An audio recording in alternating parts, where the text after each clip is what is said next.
자, 조금 전에 말씀드린 게 예. 기아차 같은 경우에는 기관은 팔고 외국인은 산다고 말씀드렸고요. 현대자동차는 양매수가 들어오고 있거든요. 근데 저는 반대로 기아자동차를 오늘 한번 소개를 해드리도록 하겠습니다. 네. 자, 이 기아자동차 러시아에서도 상당히 많이 팔렸습니다. 2월 2달 만에 또다시 최고치를 경신했는데요. 역시 MS가 5.9에서 6.4%로 굉장히 많이 늘어난 부분이 있겠고요. 자, 이 기아차를 주목해 본 부분이 제가 지금 말씀드린 바로 이 부분인데요. 자, 이 3년 전만 해도 기아자동차는 미운 오리 새끼였습니다. 굉장히 그렇죠. 유동성이 문제가 돼서 뭐 이 회사가 어떻게 된다느니 이렇게 정도로 어려운 부분이었는데 현대자동차 그룹으로 편입이 되면서 3년 만에 완전 정상화가 됐다. 여기서 말씀드리는 완전 정상화라는 것은요.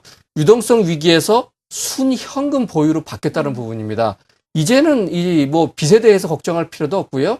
전체적으로 자산 부채나 계산했을 때 순현금으로 남는 정도로 안정성이 상당히 이제 보장되는 위치로 바뀌었다. 근데 그것이 자금을 들여와서가 아니라 순수하게 수익이 나서 이 부분이 바뀌었다는 부분이 굉장히 중요하다 이렇게 볼 수가 있겠고요. 네. 자, 최근 들어서 K3가 또 나온다는 얘기를 하죠. 아반떼급으로 나오는데요. 이제 아반떼도 상당히 긴장해야 된다는 얘기, 현대차와의 경쟁 관계가 이렇게 되는 거고요.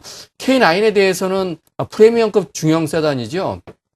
정몽구 회장이 굉장히 이 독특하고 세밀하게 이 주행 이런 테스트를 하시는데 그거를 테스트하고 나서는 극찬을 했다고 합니다.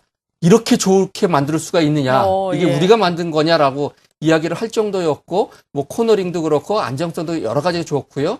해외에서도 굉장히 극찬이 나와서 상당히 순조롭게 잘 팔리고 있다는 부분들이 있습니다.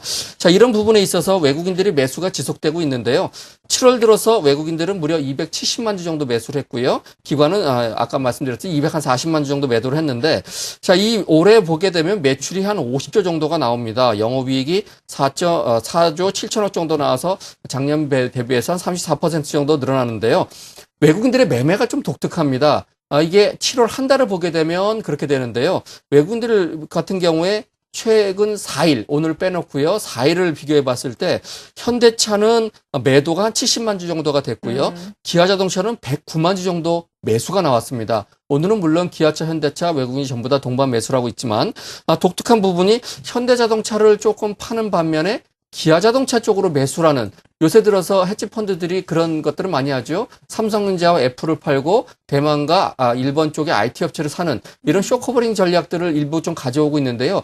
이것도 일부 그런 부분이 있지 않을까. 뭐 확실한 부분은 아닙니다만은 아무튼 간에 이 현대차보다 이 기아차에 대한 매수 강도를 더 높이고 있다. 이런 부분을 볼 수가 있습니다. 네.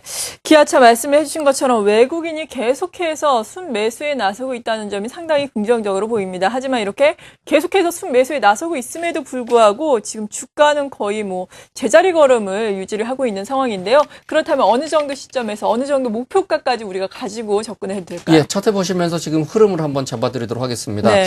자, 기아자동차 차트를 한번 보시겠는데요. 자, 이 장기 이동 평균선에서 만만하게 지지를 받았습니다. 최근 들어서 주가가 애지간한 주가들은 요 정도까지 이렇게 내려와 있는 부분인데 여기서 터닝 포인트를 잡는 부분을 바로 외국인들이 바닥권을 잡아줬다는 부분이 조금 이해가 되는 부분이 되겠고요. 거기서 장단기 이동 평균선이 모인 상태에서 한번 올라왔다가 하루 쉬고 다시 올라가는 이런 형태가 벌어지고 있는데요.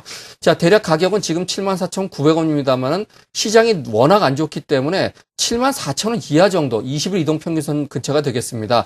오늘같이 아랫꼬리를 달고 하는 74,000원 전후에서의 매수 적당해 보이고요. 목표가는 9만 원 정도. 자, 5월 달에 84,800원인데요. 이거보다 실적이 상당히 더 좋아졌기 때문에 9만 원 정도를 한번 잡아보셔도 되겠습니다. 근데 당장에 거기까지 가기에는 시장의 영향이 상당히 많이 받을 거기 때문에 좀 중장기적인 관점으로 목표가를 9만 원 잡아보겠고요. 손절가는 이 추세 아래 저점이 붕괴되는 7만 원으로 잡아서 매매하시면 크게 부담은 없는 가격대인 것 같습니다.